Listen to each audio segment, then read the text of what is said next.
Urkel, of course, had famous catchphrases. I think Did I Do That is actually bigger than the name title of the show. Did I do that? Did I do that? Because I still say, did I do that? I still do that. The funny thing about Did I Do That is it really wasn't that big of a deal to us because Really? we started off with me saying excuse me to anything I bumped over. So if I knocked over something, I said excuse me to inanimate objects. That was the one that just stuck. Sure. Over time.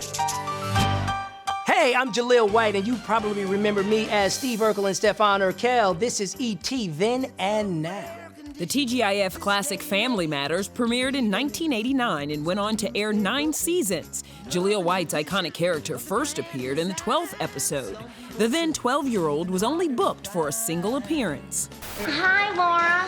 How soon after, getting that one time, which you thought was a one-time role, did you realize, oh, no, okay, I am steadfast, I'm a mainstay, I'm a regular on this show? Work-wise, it was one episode. I took Laura to a French restaurant, and I trashed that place. And that was the first episode where I consciously began playing with the audience. Okay. Like, oh, you're kind of my toy. Got any cheese? Well, why do you think that Urkel touched the hearts of a generation? Why do you think he did that? He was kind-hearted, he was well-intentioned. His love was unrequited, but at the same time, his love was unconditional. Sure.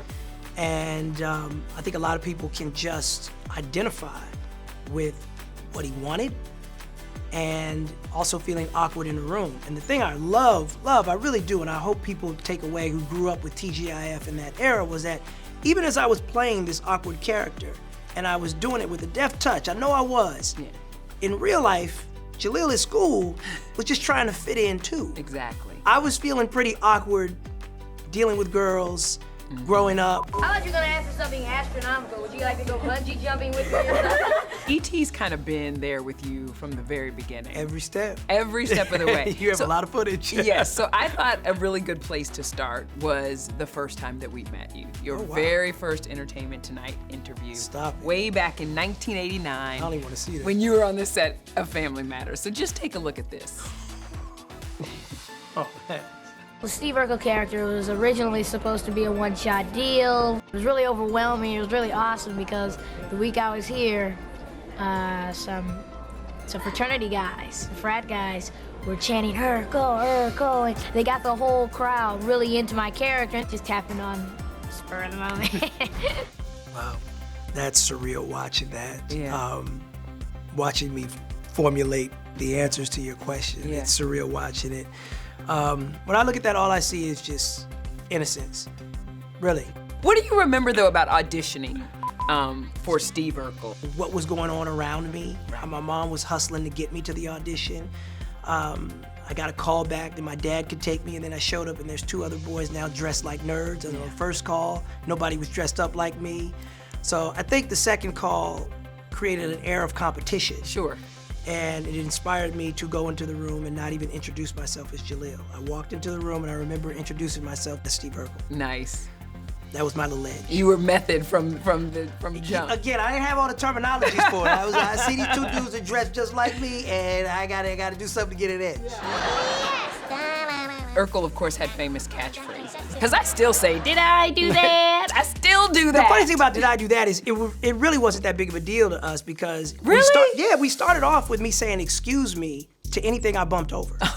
So if I knocked over something, I said excuse me to inanimate objects. Yes. And then it was, we tried I've Fallen and I Can't Get Up. We tried a bunch of them. And that was the one that just stuck. Sure. Over time. You can want to have a catchphrase all you want, but what sticks is what sticks. Right, that's true. That one definitely did. That one stuck. So I think Did I Do That is actually bigger than the name title of the show. But being the unofficial star of the show caused tension on set with the Winslow parents, played by Reginald Vell Johnson and Jo Marie Payton. He didn't have the etiquette that maybe I and some others had. He was a goose that was laying a golden egg, and nobody wasn't gonna ruffle them feathers. You better check that attitude at the door. Working with him was a challenge. There were some moments when he was a little difficult, but overall, I have nothing but good memories for him. So make love, not war. Was there ever jealousy? I mean, of course, in the beginning there was. What could I have done differently? Was I perfect? Nah. It wasn't about who was the star. And, you know, I have a good moment in there. I hope you would bring that up too, where she shows her stardom. Yeah. And how she showed up to work. Oh, Jaleel goes there in his new memoir, Growing Up Urkel, saying, quote, "They've said publicly that I was difficult, but was I really? One of my favorite Joe Marie-isms is how frequently Joe would arrive late for the table readings." Yo, I gotta defend the integrity of what I did and how I performed and my professionalism. I had one sick day in 215 episodes. I would hope that at some point, Joe Marie and Reggie can make peace with the fact that we were brought together to do something awesome that inspired other people, and that was the bigger purpose. What isn't in dispute? How much Steve Urkel resonated across the globe. You chronicle that in the book. You said first it was a letter, then it was an envelope, then it was a box, then it was 10 boxes, then they were just everywhere. And that's kind of your gauge on the audience falling in love. Yeah, on the audience falling in love. Now, Yeah. as far as fame, that just lets me know people are watching. Now this is a story. And in 1995, that led to a guest role on The Fresh Prince of Bel-Air. Hey, everybody, what's up? Hey, what's up, Neil? Thank God you're alive. I want you to look at this because, of course, the Entertainment Tonight vault never disappears. Of course. Oh, you're doing me real dirty today. Wow.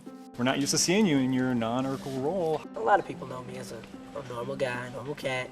I don't think it'll be much of a shock at all. I don't think anybody's gonna be like, oh my God, you know, what's going on over there? You were kind of wrong because people were like, I was incredibly wrong. How did that all come about? That was a dynamic moment for me. Yeah. It was, because Will was the only other black actor on television who went out of his way to have me on his show. My regret is that I wore the glasses in the episode. Okay. You'd be bitter about those things, or you could just look back and just be like, that was cute. During Jaleel's time on Family Matters, he grew 9 inches and went from a boy to a man. That meant Urkel had to evolve too. I think one of the smartest decisions that you guys made was to say, let's do Stefan. Because Stefan was growing up. I take no credit for it. No. I was like, I think he's boring. All he does is over-compliment the Winslows and walks around like he thinks he's really cool. I didn't think anybody would take me seriously that way. And I hit that door in that white suit, and the scream is still something that lives with me to this day. Wasn't the dance to the cool in you? Yeah. Didn't you like go across the floor? Yeah, it was the baby face, man. It was the baby face. Stefan felt more like home for you, right? Stefan was easy. During that time, Jaleel was also balancing getting his degree at UCLA, which is where I sat down with him. We're at UCLA, in the film and television department. You graduated from here. Yeah. What memories does this place bring back for you? This place brings back a lot of memories. Yeah. UCLA definitely helped me see the artistic side of filmmaking. This is a place that gave me the ability to deconstruct what I had already done. I hope you don't mind if I stay a while. As for Jaleel's life now, he has a 15-year-old daughter, Samaya. He co-parents with ex-girlfriend Bridget Hardy. In May, he married business executive Nicoletta Rule. He's hosting the new CBS syndicated show Flipside, and he's not holding his breath on a Family Matters reboot. You said that you don't think Family Matters could have a revival with the cast as it was back then. I was offered a blind contract by one of our producers who was talking to the studio, and hey, you sign here, this is how much you'll get paid, and we'll go create the show. And that's where I had to push back. In my opinion, my humble opinion, the show that I would like to make is inspired by the book I just wrote. Oh, Carla, are you crying?